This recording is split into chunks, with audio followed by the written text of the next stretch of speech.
전달받지 못했다며 새빨간 거짓말을 대통령의 지시를 빨갱이라며 브리핑을 받는 의전병 증상을 꼴뚜기가 뛰니 망둥이도 뛰는 것인지 맥락 없는 헛소리를 내뱉기도 했습니다. 이쯤 되면 구타 유발 정당이라 칭해도 정부의 발빠른 대처와 지역 주민들의 적극적인 노력 덕분에 지난 주말 완전히 진화되었습니다.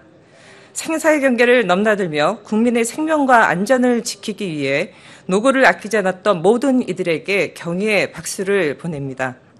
그런데 전 국민이 산불 피해 최소화와 강원 지역 주민들의 무사 안녕을 기원하는 와중에 자유한국당은 못된 심보를 버리지 못하고 재난을 정쟁의 대상으로 삼기 위해 여념이 없었습니다.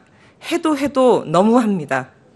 재난 컨트롤 타워를 국회에 붙잡아 놓고선 자신들의 질문에 답부터 하라고 다그쳤고 나경원 원내대표는 붙잡아둔 이유에 대해 심각성을 전달받지 못했다며 새빨간 거짓말을 늘어놓았습니다.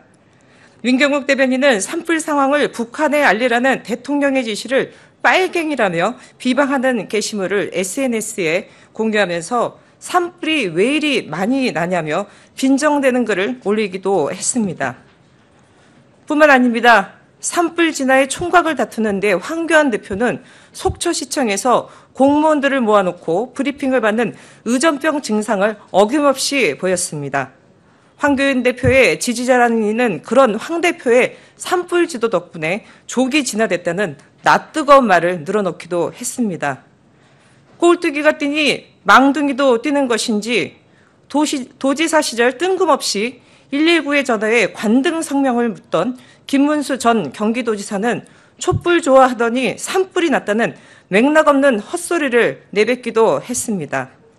도대체 어디서부터 분노해야 할지 종잡을 수 없을 정도로 오색창연한 헛소리들의 향연이라 당황스러울 지경입니다. 국민들은 자유한국당을 보면서 분노를 하다가 지칠 수도 있다는 걸 처음으로 느꼈을 겁니다. 이쯤 되면 구타 유발 정당이라 칭해도 아깝지 않을 것입니다. 자유한국당은 대한민국 국민의 안위를 언제쯤이나 진심으로 걱정할지 의문입니다. 일본에서 불나면 그제서야 걱정할 것입니까? 자유한국당은 자신들의 지난 집권 시기 동안 망가졌던 재난 대비 시스템이 이제야 정상화됐다는 점에서 오체 투지를 하며 사죄를 해도 모자랄 지경입니다. 자신들의 행태에 대해 조금의 부끄러움이라도 있다면 그간 자신들이 막아왔던 소방공무원 국가직화와 산림청 특수진화대의 정규직화 등에 협조해야 할 것입니다.